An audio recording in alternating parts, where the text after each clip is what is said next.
ISLൻ്റെ all time league table പുറത്തേക്ക് വന്നിട്ടുണ്ട്. ഇത് കണ്ടവരുണ്ടായിരിക്കും. എന്തായാലും ഇതിനെക്കുറിച്ച് നമ്മൾ കുറച്ച് കൂടുതലായിട്ടുള്ള കാര്യങ്ങളാണ് നോക്കാൻ പോകുന്നത്. ഈ ഒരു ലീഗ് ടേബിൾ നോക്കുകയാണെങ്കിൽ ഏറ്റവും മികച്ച ടീമായിട്ട് മുംബൈ സിറ്റി FC തന്നെയാണ്. 306 പോയിൻ്റാണ് അവർ 185 മത്സരങ്ങളിൽ നിന്ന് നേടിയിരിക്കുന്നത്. അതുപോലെ തന്നെ കേരള ബ്ലാസ്റ്റേഴ്സ് FCയുടെ കാര്യം നോക്കിക്കഴിഞ്ഞാൽ 186 മത്സരങ്ങളിൽ നിന്ന് 236 പോയിൻറ്റുമാണ് കേരള ബ്ലാസ്റ്റേഴ്സ് നേടിയിരിക്കുന്നത്.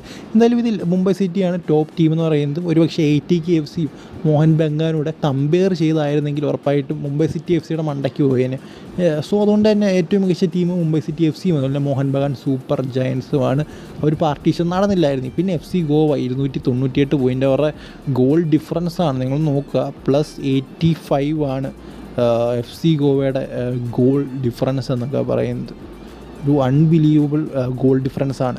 പിന്നെ ചെന്നൈയിൻ FC നമ്മുടെ ആ ഒരു ലെവലിൽ തന്നെ നിൽക്കുന്നൊരു ടീമാണ്. ചെന്നൈയിൻ FCക്ക് ആ ഒരു മിഡിൽ സീസണിൽ കുറച്ച് പണി കിട്ടി. അവരുടെ ആ ഒരു തുടക്കാലത്തെ ഒരു പെർഫോമൻസ് സീസണിൻ്റെ മിഡിലേക്ക് വരുമ്പോൾ അവർക്ക് പെർഫോം ചെയ്യാൻ സാധിച്ചില്ലായിരുന്നു. സോ അതിൻ്റെ ഒരു പണി അവർക്ക് കിട്ടിയിട്ടുണ്ട്. പിന്നെ കേരള ബ്ലാസ്റ്റേഴ്സ് 4ാം സ്ഥാനം എന്ന് പറഞ്ഞിട്ട് പ്രത്യേകിച്ച് കാര്യമൊന്നുമില്ല. ഇതിൽ ആദ്യം തൊട്ട് കളിക്കുന്ന 5 ടീമുകളേ ഉള്ളൂ. Kerala Blasters, FC Goa, Chennaiyin FC, Kerala Blasters, north east United.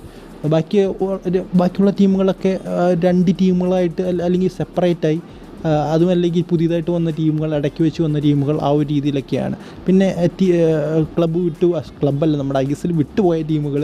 So അങ്ങനെയൊക്കെയാണ്. സോ ഈ ഒരു 5 ടീമിൽ 4ാം സ്ഥാനം എന്നൊക്കെ വേണമെങ്കിൽ കേരള ബ്ലാസ്റ്റേഴ്സിനെ പറയാം. സോ അത് നല്ല സ്ഥാനമൊന്നുമല്ല എടുത്ത് പറയുകയാണെങ്കിൽ. എന്തായാലും ബംഗളൂരു FC ഞെട്ടിച്ചു കേട്ടോ. ഒരു 144 മത്സരങ്ങളിൽ നിന്ന് 236 പോയിൻ്റ് 228 പോയിൻ്റാണ് നേടിയിരിക്കുന്നത്. അതായത് ചെന്നൈയിൻ FCയും കേരള ബ്ലാസ്റ്റേഴ്സും തമ്മിൽ 8 പോയിൻ്റ് ഡിഫറൻസേ അവർക്കുള്ളൂ. അതായത് 2 ISL സീസൺ കുറവാണ് കേരള ബ്ലാസ്റ്റേഴ്സിനെക്കാട്ടിലും. അതായത് മാച്ചിൻ്റെ ആ ഒരു രീതിയിൽ നമുക്ക് നോക്കുകയാണെങ്കിൽ ഏതാണ്ട് 54, 64, 74, 80, 42 മാച്ചിൻ്റെ കുറവുണ്ട്. 2 പറയാൻ പറ്റത്തില്ല, അത് കൂടുതലെന്ന് പറയണം. സോ 2 നമുക്ക് കൊടുക്കാം. 2 സീസണിൻ്റെ കുറവുണ്ട്. സോ ആ ഒരു സീസണിലെ പെർഫോമൻസ് നിങ്ങൾ നോക്കി 8 പോയിൻ്റ് ഡിഫറൻസേ ഉള്ളൂ. അപ്പോൾ എത്ര ദയനീയമായിട്ടാണ് കേരള ബ്ലാസ്റ്റേഴ്സ് കളിച്ചത് നിങ്ങളൊന്ന് ചിന്തിക്കുക. എത്ര ദയനീയം, ഇത്ര ഫാൻസ് വന്നിട്ട്. ബംഗളൂരുവിൻ്റെ പ്രകടനം നിങ്ങളൊന്ന് ചിന്തിക്കുക, ഏത് ലെവലിലാണ്. സോ എന്തായാലും അതൊക്കെയുള്ളൂ. എന്തായാലും ഡൽഹി ഡൈനാമോസിനെയും പൂനെ സിറ്റിയൊക്കെ ഈ ഒരു ലിസ്റ്റിൽ കാണുമ്പോൾ ആ ഒരു പഴയ ഓർമ്മ വരുന്നു, ആ ഒരു നൊസ്റ്റ അടിക്കുന്നു. സോ എന്തായാലും മുംബൈ സിറ്റി, അതുപോലെ തന്നെ ഈ നമ്മുടെ മോഹൻ ബഗാൻ സൂപ്പർ ജയൻസാണ് ISLലെ ഏറ്റവും മികച്ച ക്ലബ്ബുകളായിട്ട് രേഖപ്പെടുത്തിയിരിക്കുന്നത്. അതുപോലെ തന്നെ FC ഗോവ ഏറ്റവും കൂടുതൽ ഗോൾ അടിക്കുന്ന ക്ലബ്ബ് അവരാണ്. അതുപോലെ തന്നെ ബംഗളൂരു FC കുറഞ്ഞ കളിയിൽ നിന്ന് ഏറ്റവും കൂടുതൽ പോയിൻ്റ് നേടിയൊരു അണ്ടർഡോഗ്, ഒരു ബിഗ് ജയൻറ്റ് ക്ലബ്ബ് എന്ന് തന്നെ പറയാം. ഏറ്റവും മോശം ക്ലബ്ബ് നോർത്ത് ഈസ്റ്റ് യുണൈറ്റഡ് ആണ്. 186 കളിയിൽ നിന്ന് വെറും 197 പോയിൻ്റ് അവർക്കുള്ളൂ എന്ന് തന്നെ പറയണം. പിന്നെ വളരെ കുറച്ച് മത്സരങ്ങൾ കളിച്ച് അത്യാവശ്യം നല്ല പോയിൻ്റ് നേടിയ ടീമുകൾ ബംഗളൂരു, അതുപോലെ തന്നെ Jamshedpur FC, ATK FC. So അങ്ങനെയൊക്കെയാണ്. ഇനി നമുക്ക് ഇന്ത്യൻ ഫുട്ബോളുമായിട്ട് ബന്ധപ്പെട്ടുകൂടി അപ്ഡേറ്റ് നോക്കണം. സോ അതിലെ അപ്ഡേറ്റ് നോക്കുകയാണെങ്കിൽ 3 മലേഷ്യൻ താരങ്ങൾ ഈ ഒരു മാച്ചിന് ഉണ്ടാകില്ല. അതായത് 18ാം തീയതി നടക്കാൻ പോകുന്ന ഇന്ത്യ വേഴ്സസ് മലേഷ്യ മാച്ചിന് 3 മലേഷ്യ താരങ്ങൾ ഉണ്ടാകില്ല.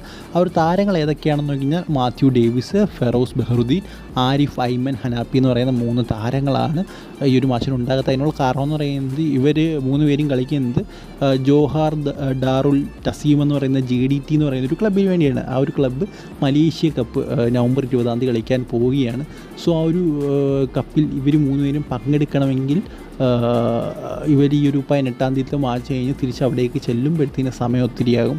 ഇത് നവംബർ 20 ഒരു കുറച്ച് ഡിലേ ആകും. സോ അതുകൊണ്ട് തന്നെ ഇവരെ 3 പേരെ നേരത്തെ തന്നെ അവർ വിളിച്ചിരിക്കുകയാണ്.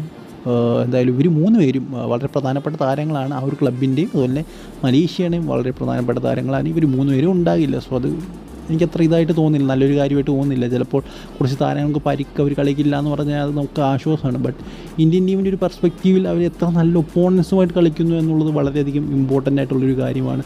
സോ എന്തായാലും ഈ ഒരു മാച്ച് ഉറപ്പായിട്ടും ഇവർ 3 പേരും ഉണ്ടാകേണ്ടിയായിരുന്നു. കുറച്ചുകൂടെ ടഫ് കോമ്പറ്റീഷൻ ഇന്ത്യൻ ടീമിന് കൊടുക്കാൻ വേണ്ടി. സോ ഇവർ 3 പേരും ഇല്ലാതെ മലേഷ്യ എങ്ങനെ കളിക്കുമെന്ന് നമുക്ക് കണ്ടു തന്നെ അറിയണം.